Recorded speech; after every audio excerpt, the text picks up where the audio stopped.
I think that the Ezreal is the best option. It's safe, and you want to be staying away from these Nongshim fights and dealing damage. It's kind of tricky, though, because the way Ezreal scales into the late game is a lot of damage, but sometimes if your front line gets wrecked before Ezreal gets to deal some damage, it can be really tough. Like, if you don't have control of the objective and Ezreal can't offer any poke before the fight starts, you might just get destroyed, because you only get one E. You get to E away, and then they still get on top of you and kill you. And so I think a lot of this composition success for KT needs to be on keeping a lead and keeping control over the game. To just go in. And we'll see whether that's what they're going to do as we dive into the Rift for game one. BDD, is a player who this season hasn't had as many opportunities to play as Iconic Ryze, or sorry, not Iconic Ryze, Azir and Talia, because they're banned all the time. But if this was a Shen game, it would be such a quintessential Nongshim. Oh boy. Alex gonna get flashed on here. There's the Flag and Dragon. First blood goes to Cuz. One of them does go over. Lehen's already taking a little bit of damage here. Is the Deadly Flourish not exactly deadly, but Gideon should still be able to get 2 of these. Really fine, and do want to hit level 6. As there's the Between Worlds, and now it's Perfect that has to try and dodge out of the way of everything, and we'll be able to, oh, never mind. Won't be able to do so. We're going to check this one out from Kingan's perspective, though, avoiding the Harpoon. Doesn't avoid that one, but it is just pretty comfortable here. Yeah. Let's have a look at it. And yeah, it's the weirding and pullback. Very cautious. They want to try to perhaps catch or bait Calyx into a bad situation here first. He's going to find the taunt onto BDD, though, and there's the flash in from Gideon. BDD flashing away. Let's see whether he can keep himself alive. As Nongshim looking to catch up to him, and he gets interrupted. The bullets were flying through. There was no way he was making it out of that one. So as the equalizer will go down just to clear out the wave. Cannon. Oh, dear. Well, he is going to be able to turn down the cannon. The weeding does come through, but they've held the wave. Between Worlds comes on down, and down goes the Rumble as well. It's all too easy here. Yeah, there's just too many members there, even though he kills the wave. All right, it's KT's turn. Let's see whether Calyx will be able to survive this one. There's the Pulverize. He's pretty tanky, but BDD does a fair bit of damage. There's the Unbreakable Will, and Peter will flash away. Incredibly strong composition for team fights in these scenarios. And like the Grubs, I think KT probably just have to opt out. As Kingan finds an angle towards Cuz. He might be able to get in and make this one a 50-50 as the equalizer comes down much better this time as the Aurora is just picked off and Jiu is frontlining for some reason. There is the soul point, but they take down Docdom. But the real carry is BDD, and he's doing so much work. Gideon is going to get slammed down by the Cataclysm, and KT finding themselves a team fight win. An aggressive flash will get a response out of Calyx the same way, and Lehen's just running for the hills. There's just no confidence with the play of Nongshim here in this, and KT just sees the opportunity. They're like, okay, well, we're going to strike first. That equalizer was far better calibrated. Yes. So there we go. That's why you got to do it. As Peter is taking a bit of damage here. Yes, this Aurora is quite scary, but not as scary if you just blow her up in the first 2 seconds of the fight. As Docdom is going to get support from the Realm Warp. Will be BDD just coming over and taking down Shelly, so not exactly the highest value on the Rift Herald. They're going to do Otacon. Okay, this is actually kind of insane. Now, BDD doesn't have Realm Warp, but they do not have control of that bottom wave. He's backing. They may just get away with this. It's so crazy, it just might work, Atlas. Well, they just don't have enough damage. This is the problem with Jhin compositions as well, right? You don't necessarily have the same DPS. But that Otacon was not going down quickly. They did not want to risk it. As all right, Between Worlds there for Kingan, but the Pulverize is going to protect Docdom this time. Peter now just standing in front. Equalizes relatively good, but Docdom gets stunned up. The barrier shouldn't be enough. Gideon still going to melt, but it is a 2-for-1, 3-for-1 trade. And Nongshim back in the game. The Otacon will be secured. My God. That was, okay, still trying to go for it here as Lehen's will get taken down. Cuz holding them in the Cataclysm. Another knockoff. What the hell is this? Guy's Jarvan is insane. What the hell was that, Cuz? And now they just get another one as Gideon is dead. Cuz, okay, by the way, this is the new way to use Otacon. Cuz just the whole time he's like, no, this is not a Otacon angle for you guys. There's just no way. I'm gonna punish you. And Gideon gets found here. Cuz not involved in this one, but Gideon is just, he's got nothing. His Cyclone is just about to come up, but I don't think it really would have saved him. BDD and Cuz had it just hard committed. maybe they could have found it, as Cuz is going to be able to take his red buff, but now Gideon looking to try and find some revenge, and Cuz will get shut down. Massive amounts of money over to Gideon, and Calyx is a little separated from the rest of his team. Thankfully can rush phasefully to try and get himself out of here. Calyx handled that situation really well. He did. Nongshim kind of split now, though. Cuz looking for the angle. Yep, Deadly Flourish going to connect there onto Peter, but he just holds on. There's the Cataclysm, and boom goes the Jhin.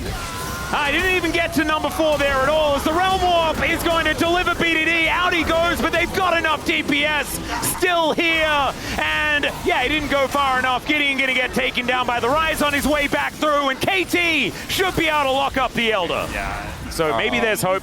Realm Warp, cowardly Realm Warp. Get them to the bottom side of the map. They've got some minions here as well that they get to bring with them. They're just running circles around Nongshim. It's not fair. Yeah, it's not fair when... Okay, well, there is a little bit of fairness injected. Never mind. That's redemption. There's still 30 more of those. As in goes Peter looking for an angle. The Equalizer will just zone them away from this turret because he doesn't care about that. Cataclysm comes down. The Dragon eats the Poppy. The Alistair will go down, but there's a GA on this Jarvan, and BDD is just launching fireballs at Nongshim. And it will be perfect. It locks down the kill onto the Galio. Doctom taking a couple of pot shots, but BDD, he's happy to tank this one up. Doctom not so much, but that is the last shot, and down they will go. All of the Dragons are just attacking Nongshim here as BDD goes golden even to make sure that he isn't going to die, and the Nexus will follow suit. KT, an absolute shellacking in the end there. Nongshim kept it interesting, but after that Otacon play from Cuz, it was all over. Oh, 17,000. That's not too bad. I was kind of expecting it to be a little bit higher, and then you look at the champions that he's competing with. It's very difficult to outdamage a Rumble Rise and an Ezreal. An Ezreal who has Infernal Soul. Yep. He's laughing. Is he not playing Xayah? He's Ooh, playing Kai'Sa for some reason? Sivir? I don't know about that. I mean, Supercharger is actually very valuable. Yeah. If you do get Dove on, you have a lot of extra mobility. You can break the Fear Tether after the Paranoia with the Killer Instinct, in theory. So, I mean, certainly some options, and gives you a lot more firepower in the dive. I mean, like, if Nongshim use their combo and it doesn't work out, or they have to use it on the front line for any reason, then, like, the turn from KT is actually bonkers insane. Like, they can actually turn and engage on you so hard, and really it doesn't even have to be onto the AD carry, because it can just be onto the champs that win in on you. So it's pretty straightforward. It's not necessarily the same as the Lovers duo when it comes to the answer to the Nocturne. Let's get into it as we get into game number 2. And Lehens goes in and shows us that you can just kind of press your buttons in this stage of the game. They love to be the lane duo that forces the lane swap, which I think is why so many Corki bans have been drawn out towards Doctom. Here comes Gideon, level 6. Yeah, there's the Paranoia. The flash out, and Lehens not quite in range here, but the Fear is still going to come on through. And the Bramble Smash from Lehens. Max range is going to be able to lock down First Blood. Cuz, despite being half health here, is just going to come over and start taking out these scrubs. Sub-half health, I should say. Much less than half. Well, Gideon is a little bit alone and doesn't have ulti or anything like that. But Lehens is level 6. That is actually a big deal. Peter only level 5 as the Nature is grasping. Looking for Cuz here, who does get snared up. Now Perfect on an angle here, but he's going lower and lower as Peter is dashing out of the fight. BDD pretty healthy, but I just don't know whether the Annie is going to be enough as Cuz gets into that backline and he just dies. Gideon going to follow suit as now Lehens being so frustrating. That Bramble Smash hitting 3 is gigantic, and the Boomerang Blade is just going to straight up miss. Still, the Grubs will go over to Nongshim, or at least the last one, KT securing 2. And, I mean, something has to be said for KT not allowing Peter to hit that level 6 before things happen, as Kingen going for some needlework here. Trying to kite is Doctom, but you can't really kite it out against this Paranoia. As another Fear Tether comes in. Great defense being played by Peter, though, as Cuz making his way down. Doesn't have the flash to get in range if this Wind Becomes Lightning. Let's see whether he can land it. There he goes. Another knock-up from Peter. Oh, man, we thought that Cuz has locked down that POM. Maybe it's Peter in the end. As Lehens trying to clear out some minions. We've seen this before. This time he has ult, and Cuz is on the top side of the map. I don't I don't know if they're actually going to be able to kill Perfect here. They're going to try. Yep, they're going to give it a red hot crack. Let's see whether he can ult his way out. There is the spell shield. Very nicely done, but Perfect is not dead yet. One more auto will do. Never mind. It's not enough, and now Lahen's taking so much damage here from Cuz. Still looking for the 3-talon strike, and Cuz doesn't have flash, but doesn't actually need it. Just ults to keep himself healthy, and in fact, he wants more. You could tell. Pretty hefty lead with that kill that also went over for Calyx in the topside fight. Yep. Bit of a skirmish. Yep, in goes Peter once again. They get the double knockup on to this Maokai. Is Gio going to be the target now? Wind becomes lightning. Their health bars getting lower and lower as he's delivered a Nocturne here to them, as Peter is just going to cleanse things out in looking for even more as PDD rushing towards his bottom lane as Dr. Oh man, they're all on a silver platter, picks up the double, and it should be the triple here if he can find it, and there it is. They should turn it into a Drake at the same time, and KT starting this snowball early. This is the exact type of fight I was talking about when we talked about King. Oh god, it's a solo kill. Oh man, can they make it the trifecta every single lane? They can! As down will go, well, down will go his flash at least, but the slow's going to come in. There's the Pyroblast. Just an incinerate. Firing on all cylinders here. Every lane. Every single lane. In a case where he didn't need to flash. We just wanted to make sure that he was as safe as possible as another Paranoid comes in. The 3-man shockwave is beautiful this time, and they will be able to take down Cuz, and there goes Dom. What an absolute slaughter here by Nongshim. And this is what the comp's supposed to do. Just press the combo. So there you go. If you see, there are no more R buttons left for Nongshim. So what happened was, KT walked up, and the R buttons were pressed. Like, Nongshim, you cannot mess this up, and they did not. When they had that huge angle, Gio is isolated. Yeah, well, he's just going to get quickness, popped up into the sky 16 times, and the Void Seeker will kill him. There was no way out of that, and I'm not entirely sure what the plan was. Now Lahen's is going to be the one caught out of position. Gideon spell shields the stun, but he doesn't spell shield the bear. As BD is going to be able to get another one. Preps it with that incinerate. Wind becomes lightning there from Cuz as the shockwave coming through. Doesn't find the same value this time as Nongshim are all split up. Lahen's did manage to get out of the way of Perfect, which is kind of crazy, but there is the killer instinct from Dom, and they are angry. And then Lahen's, after escaping, decides to die. Okay, makes his way in first. This dragon down very low as there's the paranoia out. Cuz gets into the pit though and just steals it away. The flash out as well. It's highway robbery here by KT. But can Nongshim punish? That's the question. And the answer's looking a little bit like no, as the bear is picked up by the shockwave, but Perfect dives into the backline. There's no follow-up here as Dom, his killer instinct comes in. And it's working out real well. Can KT actually lock down any kills? So that's the question, because this time there is a Gwen here, and the ricochets are starting to hurt. The tree is going to burn down as Cuz goes in yet again. The Void Seeker comes down. Chiu oversteps one more time, but Kingen does, never mind, he does as well. And Perfect has shields for years. Oh, and so that's close. an ace. So close for Nongshim there. Kingen trying to get it done. That is just kind of how you wake up as, okay, in goes Peter. He'll find some quickness value as he tries to get himself out. Calyx going to be the first one to go down, but the Annie will follow suit. But now it's Perfect's time to shine. Dom set up for Lahen's going to be the next one. It's a triple once again for the man wielding the Uzi skin, and the ace comes on through. KT, I think they're starting to get a little too far ahead. Like a Jais, and we would have been like, oh wow, yeah, build a Jais, it's great. All right, one more fight, Nongshim. One more combo. That's all you got. Your last chance to win a series in Legend Group. Yep, one more chance. And Gideon, he's gonna need to win this Smite fight, but the Gwen is dead already as Lahen's caught on the back end of the fight. Perfect will be able to lock him down, and he's got a Kai'Sa in his back pocket as well. As, yeah, Nongshim, they are not going to be contesting this one. So even if they do survive this team fight, as the Void Seeker is going to connect one more time? Can he get it? Magnetized? Can he get it? Another one will land, but this time it's spell shielded. I thought maybe he was going to thread the needle and snipe him, man. Now has that Nationals done. He's an entire item ahead of Gio right now.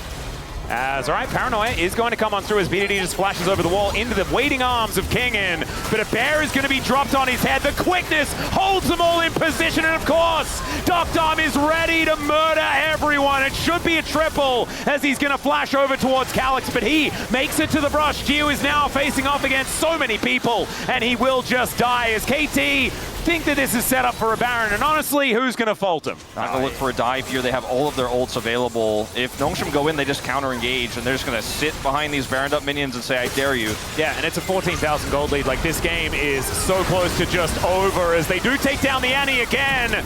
But once more, in goes Peter. Out he goes as well as Doctorm is just destroying them. Uses his Zhonya's, keep himself alive. As, yep, he is tanking up the turret, almost dies, but he is just a little bit too rich to go down right here. As Calyx is just going to have to watch as his Nexus explodes for the second time, and KT making short work of Nongshim here today. You know, pounded on by all of these teams that are just very, very good. Kings of the Rise group. But we know what the Rise group is. It's not necessarily. Juice still did a lot of damage. You could see that those ricochets were doing stuff. It just wasn't quite 23k Xin Zhao. Yeah, he's doing numbers. Those are all. He's getting close to Lucid numbers, you know. Yeah, that is. He better get Palm. Okay, I love Doctorm. I mean, he's getting it, man. There wasn't a game 2 in the way. Okay, if there's a game 2 in the way, then recency bias takes over, as it will because there is justice in the world. All right, all right. And there is the Demacian Dominator. Thank you very much, guys. This is Steer for the full team interview with both teams between KT Rolster and Nongshim RedForce. And we will start with KT Rolster, who took the victory today. Please welcome Perfect, Cuz, BDD, Dokdam, and Peter. Congratulations! We'll talk to Perfect. With that 2-0 over Nongshim, you reached the end of the LCK regular season. How do you feel? You know, while we were preparing, I really just wanted to get a clean victory, but it just feels like we didn't get a clean victory today, so, you know, it's a little bit of a shame. And what did you want to grow the most this year? I felt like I was having trouble moving together as a unit, as a team, so I wanted to improve that. So how close do you feel like you got to in that goal?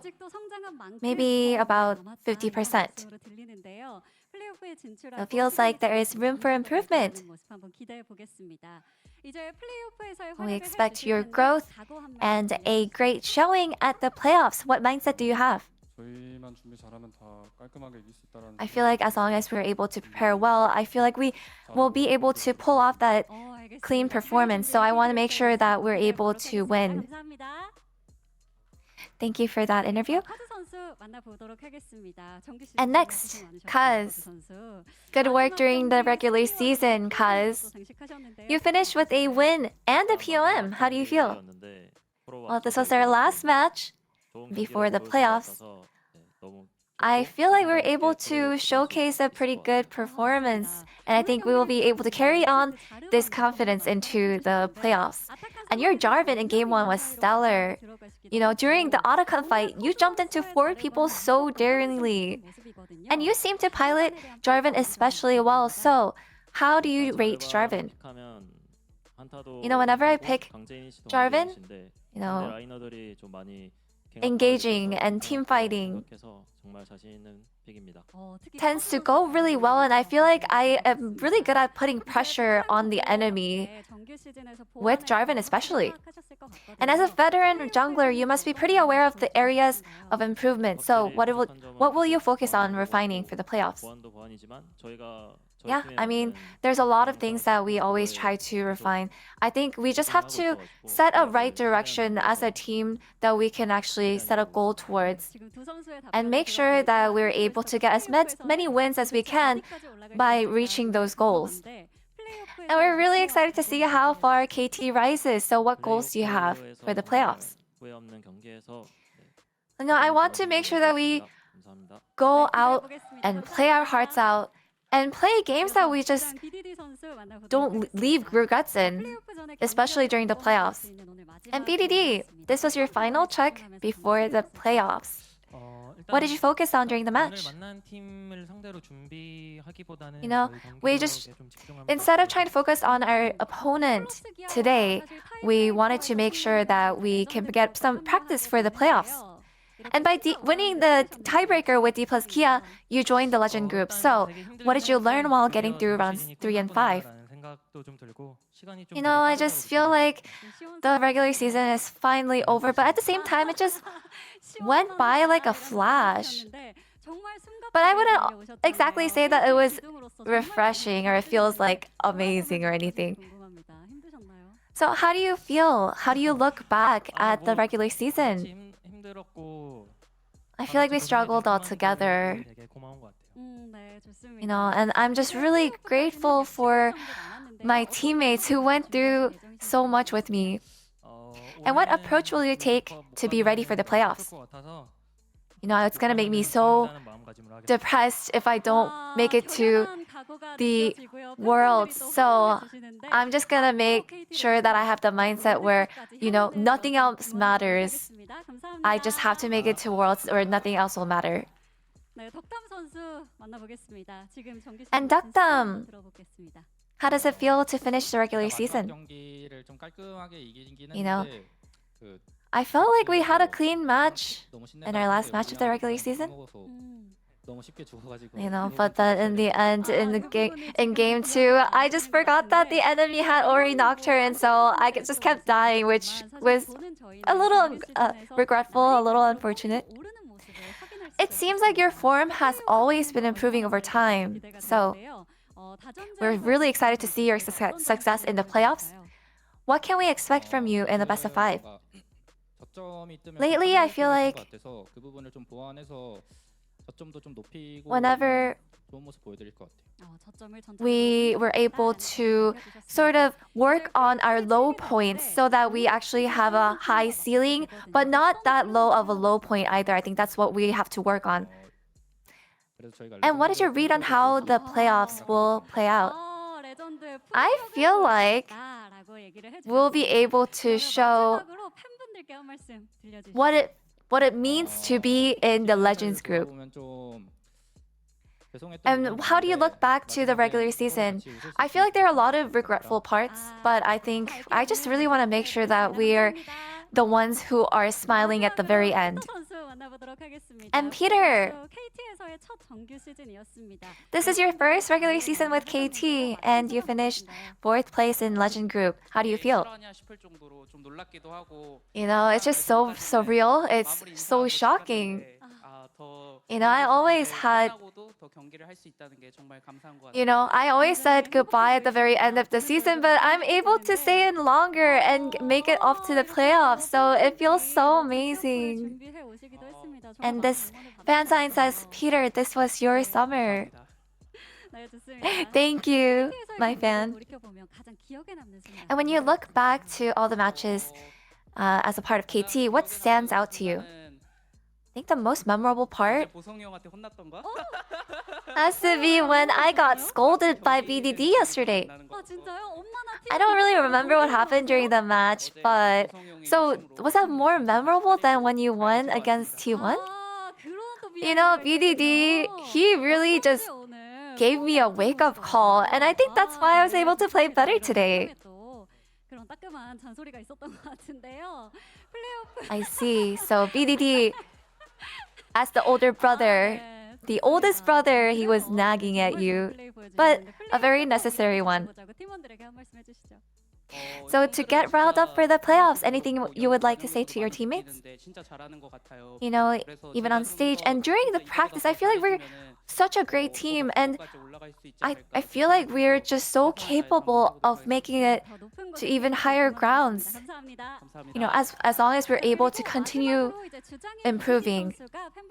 And back to the team captain, BDD, please send a message over to the fans. First of all, for everyone who supported us during the regular season, thank you so much. And there's some time remaining between now and the playoffs. I will make sure that we're able to get to the top of our form until then. And please give it up for KT Rolster. Thank you so much for the interview. That's the end of the season and team interview with KT Rolster. Please welcome Nongshim RedForce on the stage for the full team interview. Please welcome Kingen, Gideon, Calix, Ju, and Lihans. Hello, everyone. Kingen, how does it feel to reach the end of regular season? You know, we're in this spot. I just wish so badly that we were able to say hello to our fans in a good spirit with a victory, but I'm so sorry that we weren't able to deliver some good news. But this is not the end, so I hope that we're able to come back stronger. And so we have to put the past aside and we need to work on moving forward. You know, you've always stayed so solid at top. If there's anything you were happy regarding the regular season or anything you're regretful about it, what is it? I feel like it's just full of regrets. Honestly, I can't even remember all the good parts or anything that I was happy with, so you know, upon returning on stage after a while, I feel like all I can think of is all the things that we need to improve on.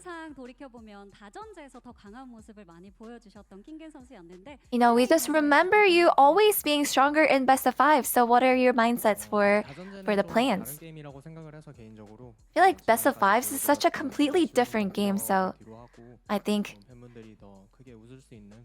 we're able to make sure that we deliver a better performance. You know, aside from all the regret that we had in the past, in the best of fives, we want to make sure that we're able to show you guys what we are made of. And Gideon, how do you feel about the regular season? You know, we went winless in the last rounds, and I feel like I personally did have my own shortcomings, but I hope that I can show a better performance during the play-ins. And you showed up with so much potential this season. So what will you focus on in the plans?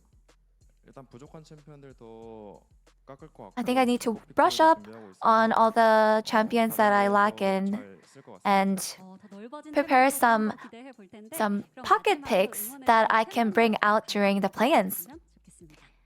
And what is your the mindset for play-ins? For best of fives, it's going to be completely different, and I believe that I'm quite confident in best of five. So I want to make sure that I can show you what I have. And Calix, this was your first regular season in the LCK. So how did it feel to join in as a rookie? This was my first regular season in the LCK. I feel like I did well. There are a lot of failures as well along the way. But because of all the support from my fans, it was very fun. You were hardly the rookie on the stage. So what were you personally most satisfied about? You know, looking back, I felt like, I noticed that I had a lot of solo kills. It just makes me feel like, I guess I'm capable of getting a lot of solo kills. So how will you manage to supplement those areas you lack in? I think as a team, we lack a lot of things. So I think we'll have to go back to our dorm and have a lot of discussion and, in-depth talks. And what is your mindset for the plans? This is my first plans. I'll make sure I try my best to show up in the top form, so please continue supporting us. And Jiu, our AD carry, looking back at the regular season, you must have a lot on your mind. How do you feel? During rounds 3 to 5, I just really wanted to at least show one time that we can win in front of the fans, but it just leaves so much regret. And of course, your legend group journey wasn't smooth, but you guys never faltered. So what are some takeaways along the process? you know, since we were always against top tier teams, I think I was able to learn a lot from how they played. So what mindset do you have for the plans? For the plans, it'll be best of 5. And I'm going to need a lot of champion to be able to play and widen my champion pool.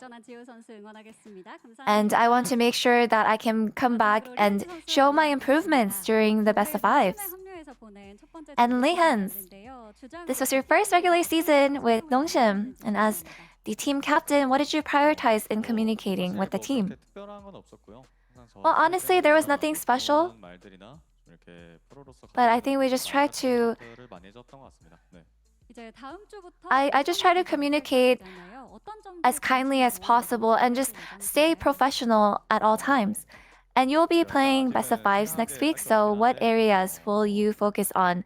You know, nothing in particular that pops up, but I think I'll just prepare like I usually do. You know, for your teammates who worked so hard this regular season, what do you want to say ahead of the plans?